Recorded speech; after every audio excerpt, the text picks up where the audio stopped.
like doing a session with y'all about the program pathway in Trinity Kids Malaysia for your little ones, like as young as baby up until 6 years old when they are, like when we are preparing them to primary school in the future.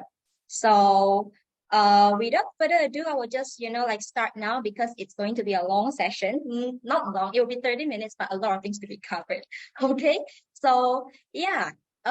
If there is anything that you'd like to ask, or if there's anything you'd like to, to know more about, feel free to drop a message at the chat box, and then I'll try to cover it at the end of the session if time permits. Okay. So yeah, before we start, I would like to just, like thank everyone again, not only just to join today's session, but generally, like how we, like we cooperate to make sure that all of the children are learning together because, like since last week, we have been doing the progress report, we've been doing the parents teachers meeting, and all this is really to celebrate achievement. Okay. So I've seen a lot of kids who have been, in the first part of the year was quite unsettled when they're still, crying and like coming into school up until now, which like we're seeing them progressing, and every little achievement like this deserves like a celebration. That is why we are doing the whole progress report and parents teachers meeting to see how well the kids have been growing really. Okay. So today when we are talking about program pathway, it's really where we would like to see how the children progress, because at early stages of their years, it is where the learning is at the steepest, and it's where like we get to really like spend time with the children to support them, like from a little bit of joy up until when they grow into like explorer, when they're curious about the things around them. All we want to do is really to support their learning, and at each stage, at each age group, there is very unique developmental milestones. Okay, therefore, like their needs at different age, it's quite different, quite varied as well. Okay.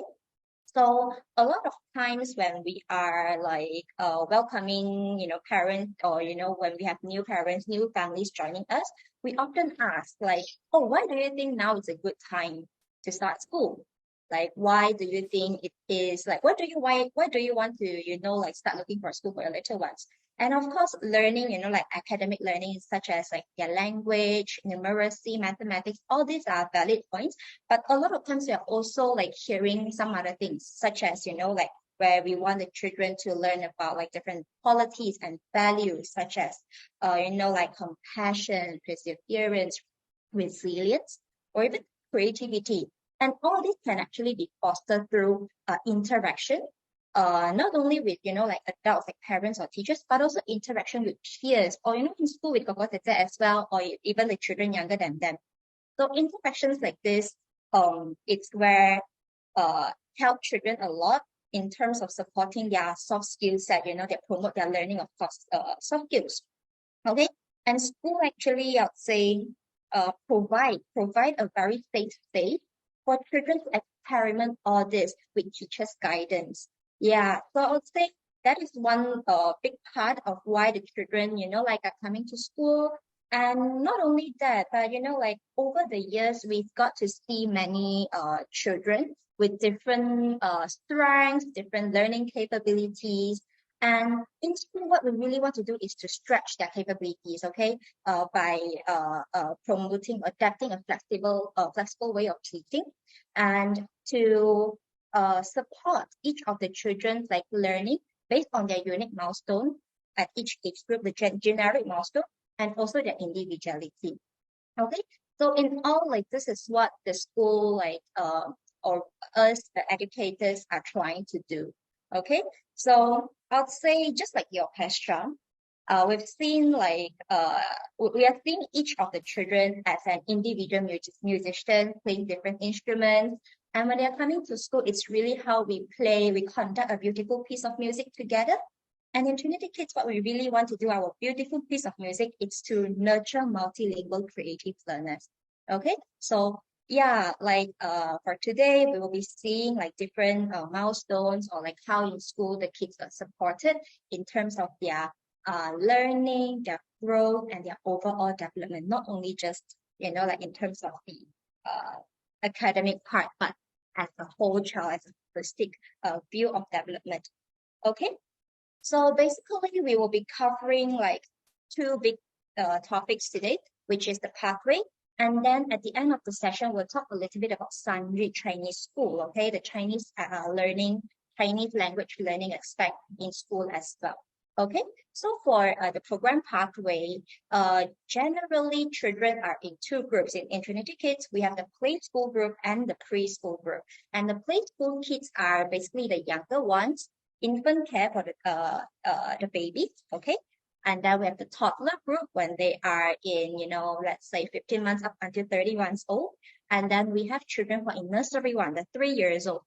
Okay, so for this age group, they are learning at the steepest. Okay, so over here there is a QR code.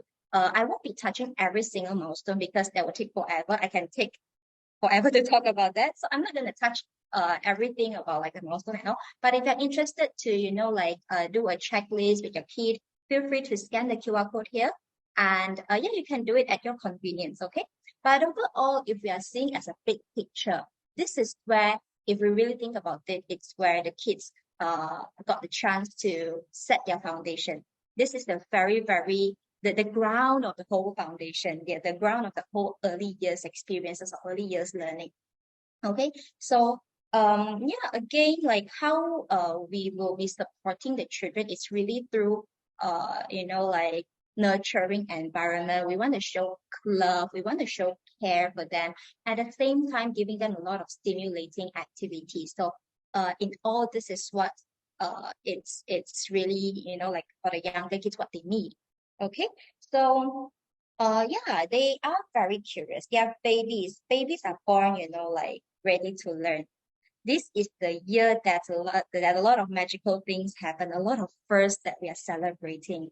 Yeah, first smile, it's where we start to see them, like getting more mobile. They start to explore what their little hands can do, and then they suddenly realize, oh, there's something that, like I can actually move and then reach to something. And this is where it got not only the babies, but all of us excited. And trust me, we have been seeing so many babies. And every time when we see a kid, a new one standing up again, and the excitements go, like round and round, we really, really love to see, to celebrate all of the first, like milestones or, like achievement check or unlocked. Okay. So yeah, it's really about supporting children's grow, because they are born ready to learn, like I mentioned just now, and how their brain develop is really through use. So they get like, we gotta practice a lot of things with them, like whether it's to walk or to understand the surrounding, how they perceive the world.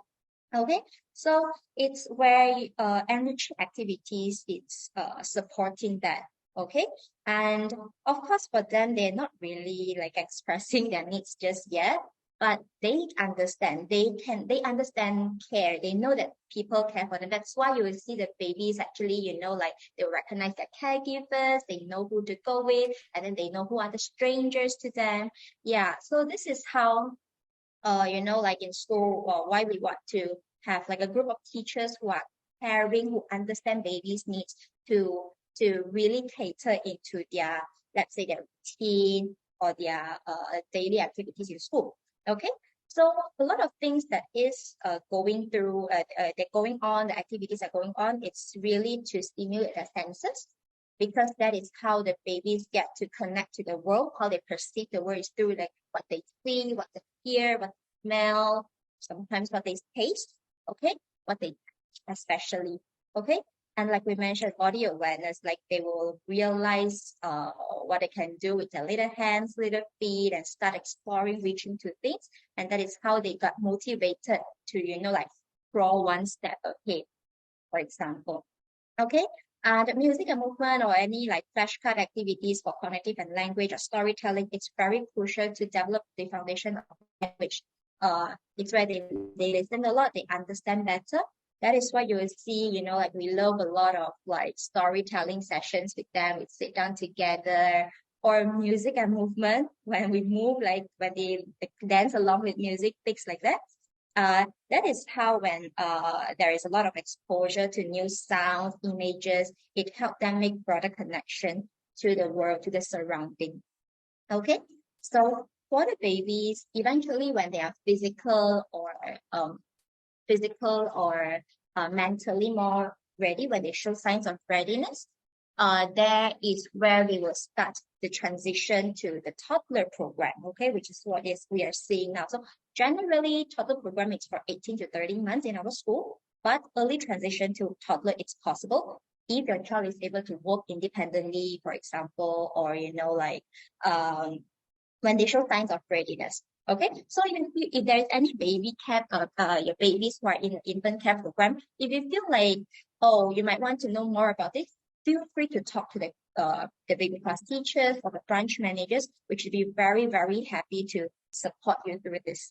Okay, so in the toddler and nursery one, the kids who are turning 3, this is where we see them showing a lot more independence. They suddenly aware, I can do a lot of things and I want to do it. I want to do all by myself.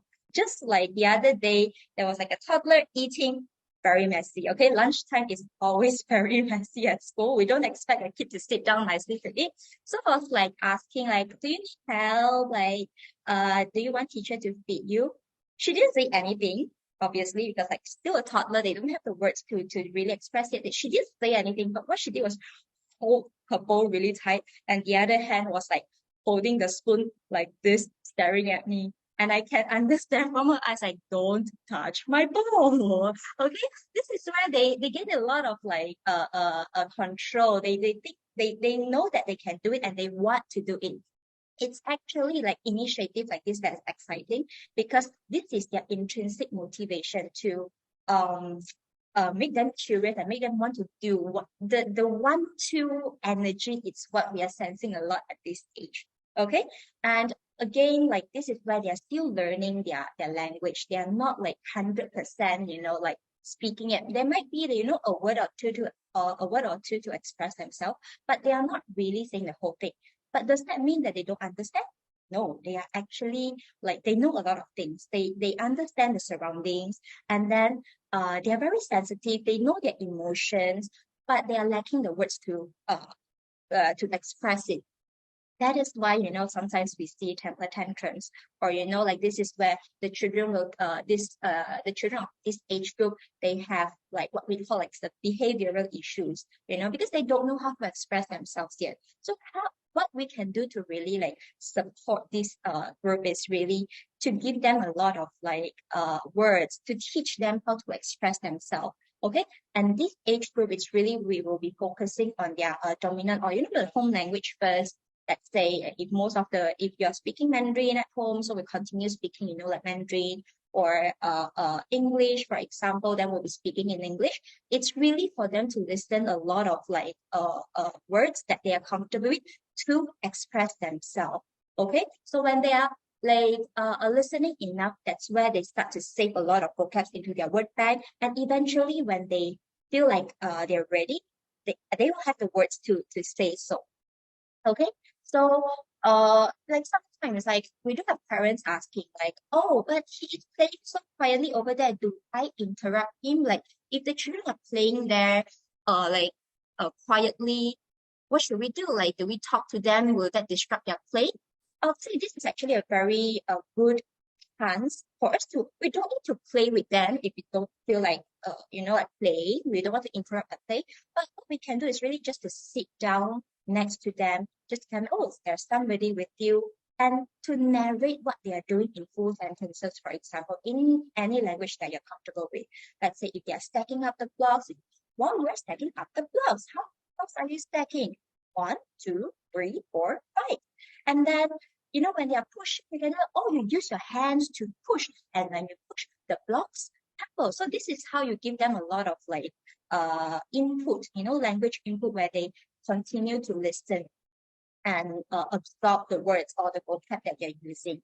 Okay, so yeah, it is very it's a known fact as well. This age group, we see a lot of playfulness.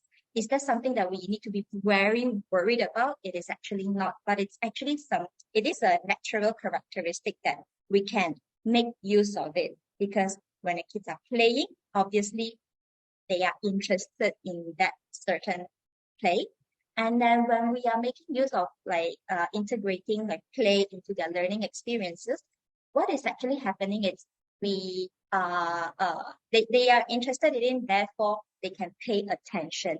And that is where, like they can make connection better, they can understand it better because they are paying attention, they are really like putting their effort and their energy into understanding that matter. So in a way, this is also like an intrinsic motivation. We don't really like, oh, if you have a star, that you do this to earn a star, but it's really it's a very personal experience for them because they themselves are into it. They want to do so. Okay. Again, we are talking about, their initiative to do so. That is why like different enriching like experiences are happening as well in school to support their growing body and mind. Okay. So we are talking about discovery and sensory play. They do a lot of sensory play. And then creative expression, which we'll be talking about, let's say, music and movement, singing, arts and crafts, motor skills and practical life skills, which is where, like we'll do a lot of like, let's say, to learn how to put your bottle back into your school bag, to really to gain their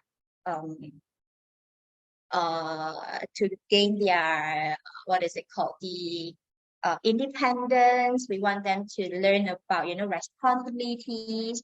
Okay, so I saw a question to ask about like recommend good books or videos to teach toddlers on emotion. So for young children, really like one thing of course we can do is to talk to them much, like to name their expression, to name their emotions. But if you're talking about like books and videos, I would say there will be like a series of books. I don't have that in my mind right now. I have the books in my mind, but I don't remember the title of it. So, Melissa, do you mind if I get back to you about this afterwards with a few like a suggestion when names pop out? Yeah. Okay. So we'll get back to this afterwards. All right.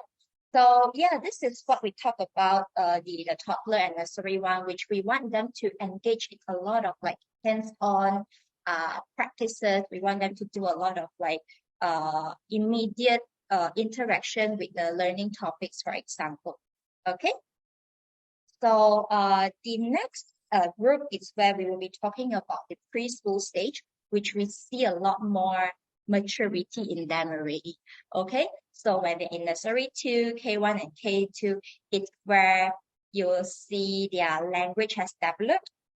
And then like right now, not only that they are aware of themselves, but also it's where they are aware of other feelings. So you will see friendships are developing. Okay, so they want to make not just themselves happy, but also they want others to feel good about like them. Okay. Yeah. So yeah, this is where like they get to talk about we get to talk about like their understanding about the cause and effect. When they do something, there will be a consequence. So it's like a positive action leads to a positive consequences, or what we call the cause and effect. And they are suddenly aware of a lot of things like letters, numbers. They are aware of time. They will tell you, oh, I eat breakfast in the morning just now. And then they know, like they know like morning, afternoon, and night. And then this is where, like we mentioned just now, like they start to have very sensitive, not very, very sensitive, but they understand their feelings and they are able to, like voice out to express their feelings. And oftentimes this is where the age group where we start to see their personality emerging, like we kind of know, oh, yeah, she is maybe like a quiet person, or there are some kids who are more outgoing, which is all perfect, all good. Okay, so with their increased like maturity and understanding and awareness towards like different like letters and like reading experiences in school, we actually start a lot of grading programs as well.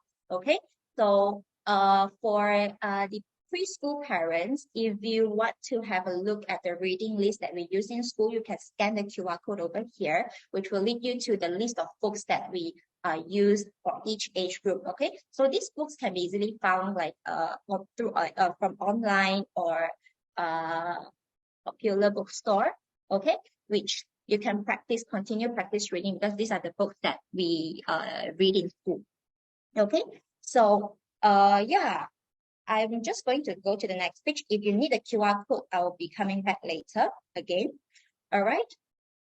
So next page over here, nursery 2.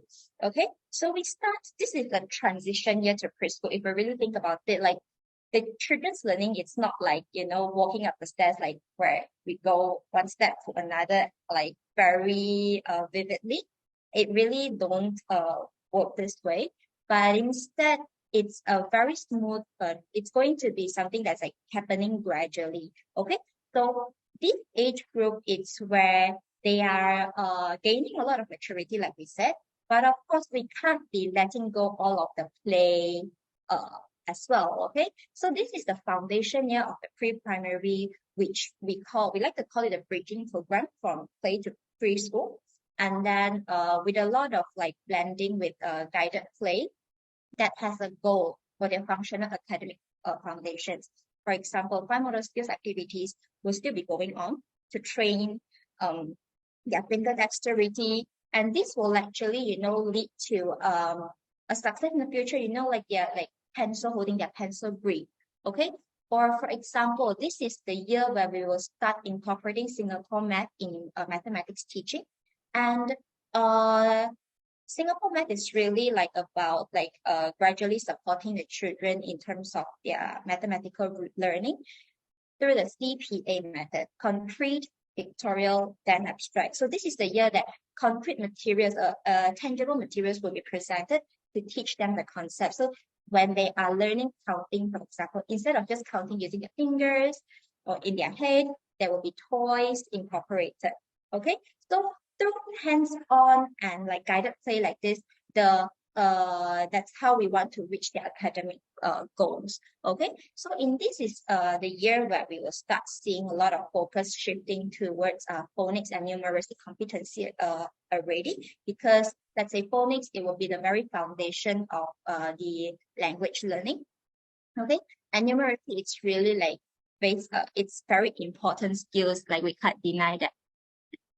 Yeah, I will be sharing the QR code later. Okay, no problem, Vanessa. All right. So yeah, this is the year where we will start to see the children's memory skills growing with longer attention span.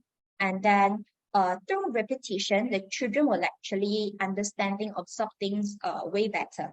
Okay, so when they are exposed to new words, new let's say new concepts, it's really where when they get to practice, they get to understand it better. And then when they are strengthening their memory, it's where they increase their mental capacity. So this is why this is the year we start the oral test actually. Okay, so the children will actually get a list of words to practice at home. And to be very honest, of course, we want the kids to like do the test for the test, but I'll think underlying it, it's really more than that. It's what we want to instill in children. First thing first, it's really to cultivate the reading habit. Okay, so with a clearer goal in children's mind, they kind of know that, oh, this Friday there will be an oral test happening soon. That is why I better practice. And through practices like this, they start, reading like simple words, and eventually, hopefully to gain their interest in reading, then they will slowly read other books as well. Okay, this is really to have like a clearer goal for children. Okay, so through like monthly assessment or weekly assessments like this, it's if we think about it, it's really a foundation for their school readiness skill set as well. Yeah, so they get to read, they get to practice on their memory retention, their persistence, because they get to, they need to practice, they need to, stay focused, they really need to like repeat and repeat again, and also resilience.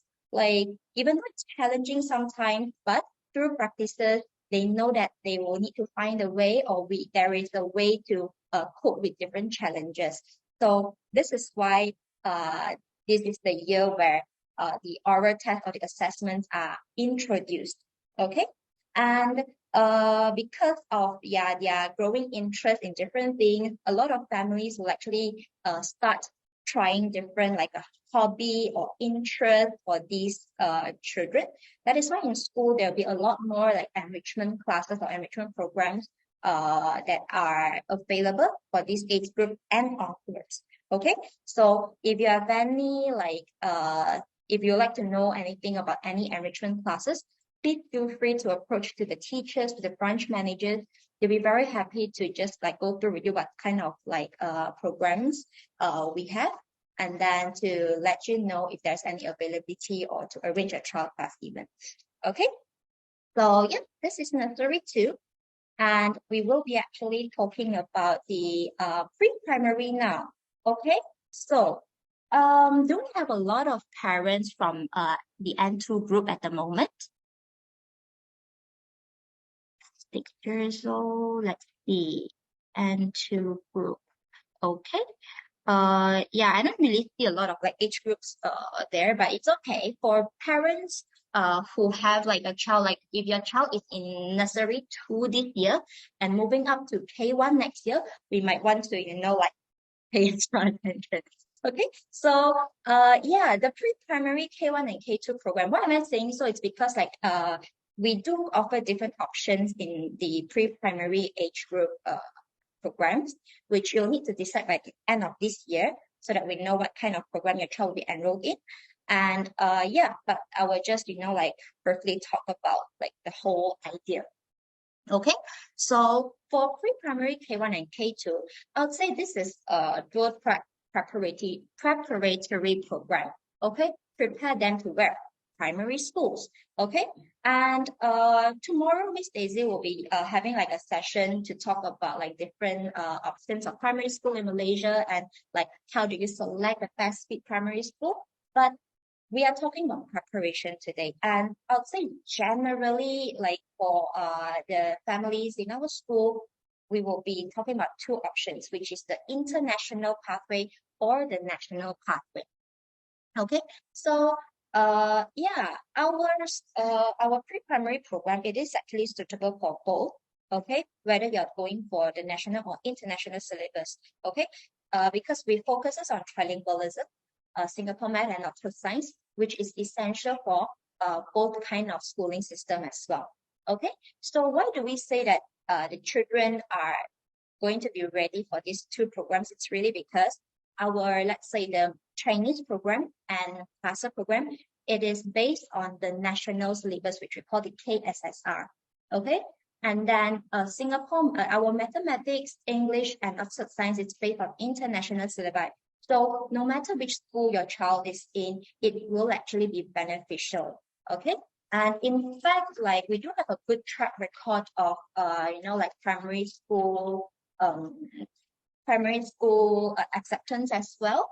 Okay, let's say like we do have 100% acceptance rate in 3KL, and then in like let's say SJKC, the Chinese national schools, most of the children are actually got assigned into those like advanced class as well. So both no matter which school that you're planning to enroll your child in the future for primary school, this program will be sufficient to support their transition to there. Okay, so yeah, what we want to like do is really to empower them with choices. So like we don't need to like sometimes we want the kids to sorry, I'm losing my train of thought for a moment. All right, let me drink a sip of water. Okay, so like over here, why are we saying to empower the students with choices is really like we provide the best of both worlds, and then it's where we want to combine we combine the best features of different like syllabi. We want them to be ready with a broad range of knowledge and skills, therefore like the smooth transition to primary school in the future. Okay, so whether it's the you know, like sometimes when we go to primary school, there will be assessments and all. Programs like this, like we will actually prepare them for any like assessments, uh, let's say school entry assessments or the, what is it called, the class placement assessment, or even in the future when they are transitioning to primary school, uh, because they are familiar with the program already. They are familiar with the first few, you know, months of the program already for primary. That is why they can focus more on other aspect of transitioning, you know, like getting used to the big classroom, getting used to the uh, teachers, the large age group, the large group of the students over there. Okay, so for our pre-primary program, there is actually two options. One is the TP, which is the morning session from 8 to 12, which is what we mentioned earlier. Okay, the accelerated pre-primary program that focuses on trilingualism, Singapore Math, and Oxford Science. So if you would like to have like extra exposure, extra language exposure, pre-primary extended will be something that you might want to look into. Okay, so for pre-primary extended PPE program, it's where like the morning session will still be the same, but with extended hours from 1 to 3 o'clock every day. Okay, so this will be a robust prep to primary school assessment because they will be getting a lot more language related exposure to enhance their foundation, okay, which again is suitable for any streams of primary schooling options. So with this extra 2 hours daily, they will get you know, like reading and comprehension classes for all three languages, and then this will actually like drastically increase their Chinese exposure as well, because this is a time that they will get to have SanYu Pinyin classes, and this is where they will have their mathematics and science in Mandarin as well. Okay, so all of the Chinese programs are provided in this pre-primary extended option. It is our SanYu Chinese School, actually. It's our SanYu program that has a very good track record of preparing the children to primary school, Chinese primary school in the future. Okay, so yeah, talking about SanYu Chinese School, what is this and like why do we want to do so? It's really where we want to be an aspiration, okay, to promote a different way of learning Mandarin. So we are passionate towards like early learning and, you know, like Chinese learning, Chinese language and culture, and we believe that like all these needs to be cultivated since young, okay, not just like learning things, but Chinese learning is also something that we want the kids to be exposed since young, and we want them to grow the passion towards Chinese. That is why, you know, like in a lot of like Chinese programs that we are doing, we are very different because we want the children to be interested in it. Therefore, you'll see a lot of like different activities, games, or, you know, like nursery rhyme songs incorporated in their whole Chinese learning journey. Okay, so the KSSR program is what we are actually, KSSR, which is the national national curriculum.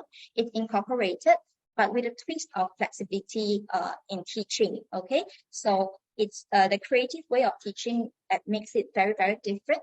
And what we really want to do is like really just to grow a healthy tree. Healthy roots is where we start young, we start early, and we want them to be passionate to you know, like feel the love for Chinese.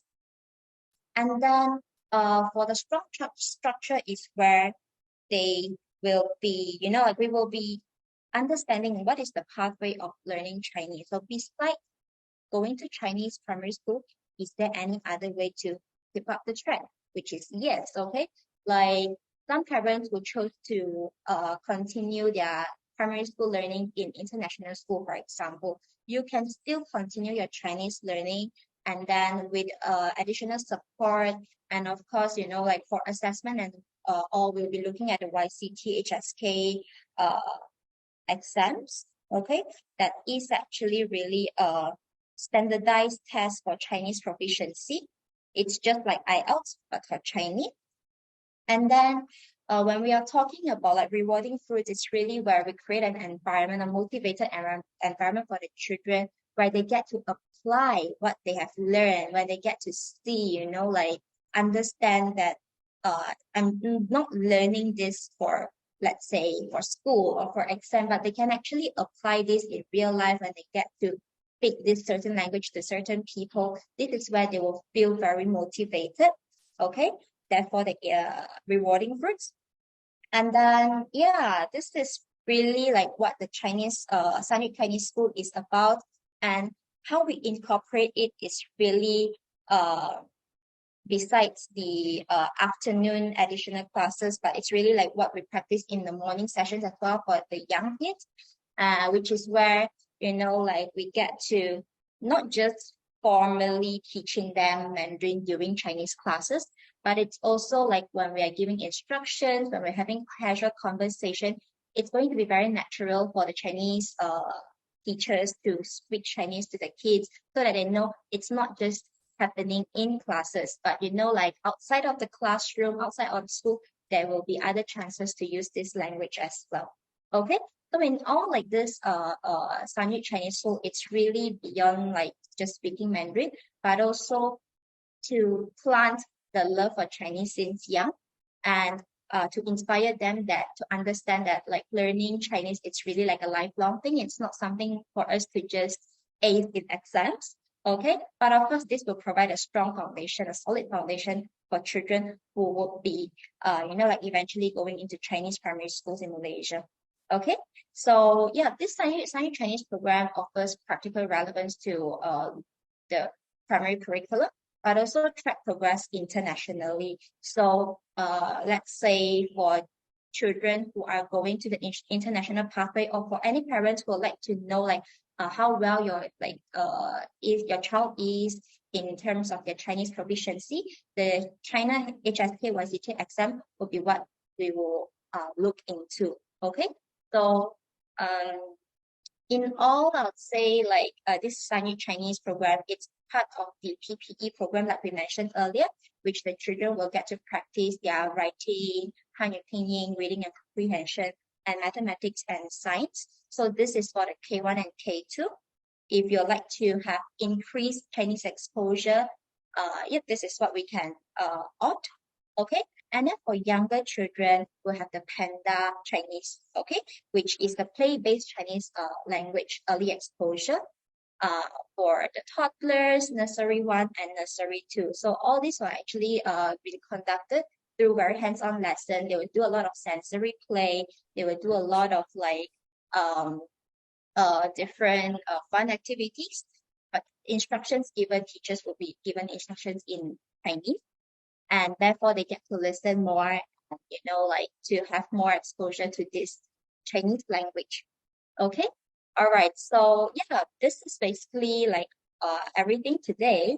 And yeah, I'd like to share this quote from Plato: "The beginning is the most important part of the work." So it is really what is it about? Like to joining school since very young age like this, and without the beginning there is nothing. But once it started, it's where like we have something to build on. And yeah, this is what we are sharing all about today actually. Okay, so that is all. Is there any like questions?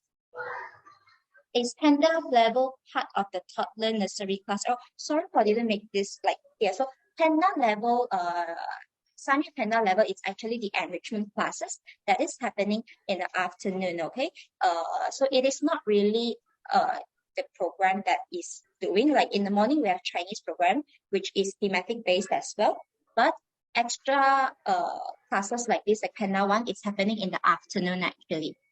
Okay, so if you're interested to know more about the Panda 1 program for your little one, because I saw 2 years old will be likely in Panda 1, you can check with the branch managers to see whether, like there is a trial classes availability for him to join. Thank Okay. you, Swan. Thank you so much. It's really, really informative. That was really good. Like you say, Peter said the important work is at the beginning. So thank you, ladies, for presenting so many different aspects right at the beginning so that it's easier for me tomorrow. Okay, talk about selecting the primary school. But like Swan rightly say, it's really an aspiration. The HKC curriculum has been set in Malaysia for very long. How to score in exam, how to prepare our children academically is something that we can probably do really well without like just in a few weeks, in a few months, we can cram for the right primary school. The thing is that it's an aspiration of what we really want to achieve and what we need to scout along with you. So there's an idea behind why we have to cater for all students of primary school.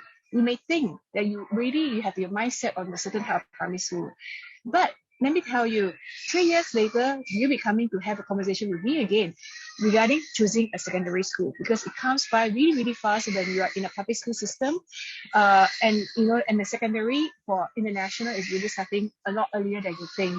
So today's families are changing, evolving, they're moving. So there's a lot of needs and consideration. I mean, that's a good thing. There are now over 200 international schools. People have choices now.